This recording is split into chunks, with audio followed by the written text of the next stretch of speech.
6 tambah 10. 6 tambah 10. Heeh. 60. 6 tambah. 6 tambah 10 berapa? Jujur gue kaget banget pas lihat video TikTok tadi. Ada siswa SMA yang ditanyain soal matematika dasar, terus mereka jawabnya salah. Padahal pertanyaannya itu bukan pertanyaan yang ribet kayak aljabar, cuma perkalian sama pembagian aja.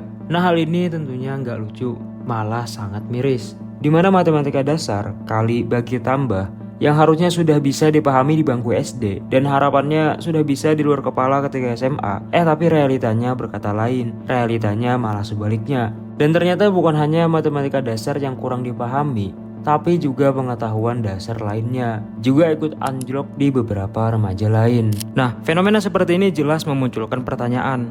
Apakah ini salah sistem sekolahnya yang kurang dalam mengedukasi? Atau ini salah remajanya sendiri?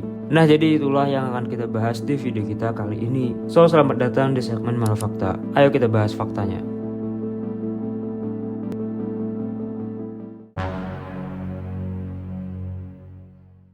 Sekolah, yang dulu kita anggap sebagai pilar utama pendidikan, sekarang malah memunculkan pertanyaan tentang pengaruhnya di masyarakat kita. Sekarang tuh seakan-akan sekolah hanya sebagai formalitas aja gitu. Nah, pernyataan ini ya jelas gak muncul begitu aja. Tapi karena adanya siswa atau siswi yang sudah melewati sekolah-sekolah dasar atau SMP, tapi belum menguasai materi-materi dasar yang harusnya sudah dipelajari. Nah, kenapa hal ini bisa terjadi di siswa atau remaja kita sekarang? Jadi penyebab yang akan kita bahas di video ini ada dua.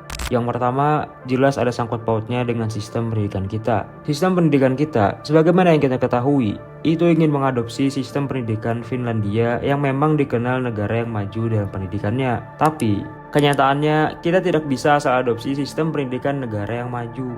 Kenapa? Karena menurut Martadi, seorang pakar pendidikan dari Universitas Negeri Surabaya, itu berpendapat kalau ada banyak hal yang berbeda antara negara kita dengan Finlandia itu sendiri. Saya berpandangan bahwa kalau kurikulum merdeka sepenuhnya hanya menganut dengan pola-pola barat, saya tidak yakin bisa berhasil di Indonesia. Karena problem kita sangat berbeda, tantangan kita, kompleksitas kita berbeda dengan cara yang lain. Gak cuma itu aja, kurangnya kualitas guru dan juga gajinya juga besar pengaruhnya dalam hal ini. Dan salah satu contoh perubahannya itu adalah dihapusnya UN. Yang mana UN ketika masih diadakan dulu, itu masih jadi pemantik semangat belajar siswa dan siswi karena dianggap sangat berpengaruh di kelulusan seseorang. Akhirnya dari situ atau dari UN itu muncul alasan kuat kenapa harus belajar. Ya meskipun kurang benar juga alasan belajar hanya untuk ulangan, tapi cara itu berhasil membuat gue yang dulunya nggak punya kemauan dan kesadaran buat belajar, akhirnya nyentuh buku juga. Tetap belajar meskipun terpaksa. Nah, ini tambah lagi dengan adanya beberapa sekolah yang sengaja tetap meluluskan siswa dan siswinya, meskipun sebenarnya siswa dan siswi itu belum layak buat diluluskan karena pemahaman dia tentang pelajaran masih sangat kurang.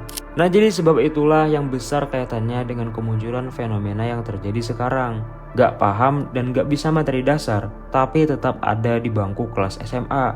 Menurut lu gimana nih? Coba tambahin di komentar pendapat lu tentang sistem baru kita. Atau koreksi aja apa yang kita bahas tadi kalau menurut lu ada yang kurang tepat.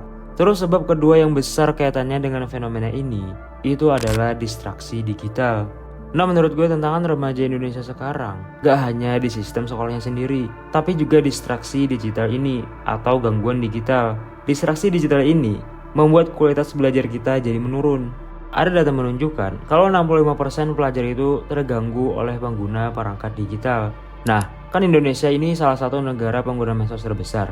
Jadinya gue kepikiran atau bahkan yakin kalau distraksi digital ini juga besar pengaruhnya dalam penurunan kualitas edukasi kita. Atau lebih tepatnya nih, dalam penyerapan edukasi di remaja kita. Salah satu efek buruk dari digital distraksi ini adalah rusaknya fokus kita atau attention span kita. Ada data dari Northeastern University yang bilang kalau rata-rata attention span manusia mengalami penurunan drastis dari 12 menit pada tahun 2000-an jadi hanya sekitar 45 detik aja saat ini. Bayangin tuh, dari 12 menit ke 45 detik. Gak sampai semenit. Nah, makanya yang dulu kita bisa dengan tenang fokus memerhatikan penjelasan, sekarang otak kita tuh seperti ada yang mengganggu atau malah buyar ketika kita mencoba fokus ke sesuatu. Nah, hal ini terjadi karena otak kita beradaptasi dengan konten-konten singkat yang kita konsumsi sehari-hari. Tambahnya lagi nih, konten singkat itu membuat kita mudah banget buat kecanduan. karena otak kita dengan mudahnya mendapatkan kesenangan dari situ. Nah, karena settingan alami otak kita itu mencari kesenangan, akhirnya membuat scrolling konten berdurasi pendek selalu jadi kelihatan asik di otak kita. Jadinya ini menciptakan paduan yang sangat merusak, yaitu kecanduan ke hal yang merusak. Terus, hal ini mengakibatkan otak kita terbiasa dengan kesenangan instan dan gak terbiasa dengan menahan rasa sulit atau menerima proses belajar. Karena belajar itu perlu usaha dan kesenangannya gak bisa dirasakan secara langsung. Nah, tapi scrolling atau kesenangan instan lainnya itu sangat mudah didapatkan otak dengan cara yang effortless. Nah, jadinya ini seakan memberikan otak kita gambaran kalau bisa senang dengan cara scrolling, kenapa harus belajar yang jelas-jelas gak menyenangkan. Nah, akhirnya gara-gara distraksi digital inilah terjadi susah fokus di remaja kita. Bahkan menurunnya fokus ini juga bisa terjadi di semua umur. Nah, tetapi yang paling buruknya itu terjadi di remaja kita. Yang jelas-jelas ini sangat berpengaruh dalam kualitas penyerapan edukasi kita ketika di kelas. Coba deh gue tanya, lu di kelas pasti pernah kan scrolling ketika guru menjelaskan? Ya masih mending scrolling sih daripada main judul di kelas. Atau pikiran lu pernah buyar kan pas memaksa buat merhatikan guru? Nah, terus apa sih solusinya buat ini? Apa sih yang harus kita lakukan?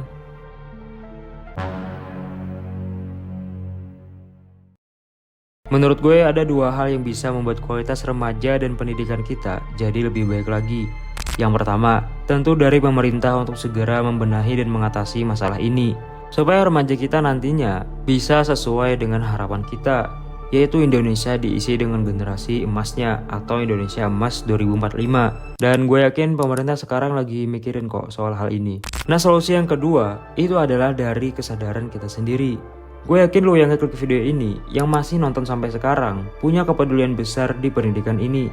Nah, daripada kita hanya mengkritisi pemerintah, ada baiknya juga nih, kita tambah dengan refleksi diri dan membenahi apa yang kurang di diri kita sendiri. Jadi selain mengkritisi pemerintah, kita juga mengkritisi diri kita sendiri. Apa yang kurang kita pahami di sekolah, kita masih bisa kok belajar lewat internet. Meskipun di beberapa orang cara ini mungkin kurang bagi mereka. Maksud poin gue di sini, selama lo punya kepedulian dengan diri lo sendiri, lo tetap bisa menjadi orang yang terpelajar, yang punya nalar kritis dan skill yang berguna buat masyarakat. Terlepas dari sistem sekolah kita yang memang masih belum sempurna, lo bisa dengan bebas menggunakan internet buat belajar. Tapi semuanya itu ada di tangan lo sekarang. Lo udah punya kesadarannya, tinggal actionnya aja lagi. Ya meskipun gara-gara internet, kita jadi punya digital distraksi tadi. Tapi baiknya, ada lautan ilmu gratis yang bisa lo pelajari di situ. Nah, gue ada video yang membuat lo lebih sadar kalau digital distraksi memang seberbahaya itu. Jadi coba cek aja videonya. Itu aja untuk video kita kali ini. Semoga bermanfaat dan semangat.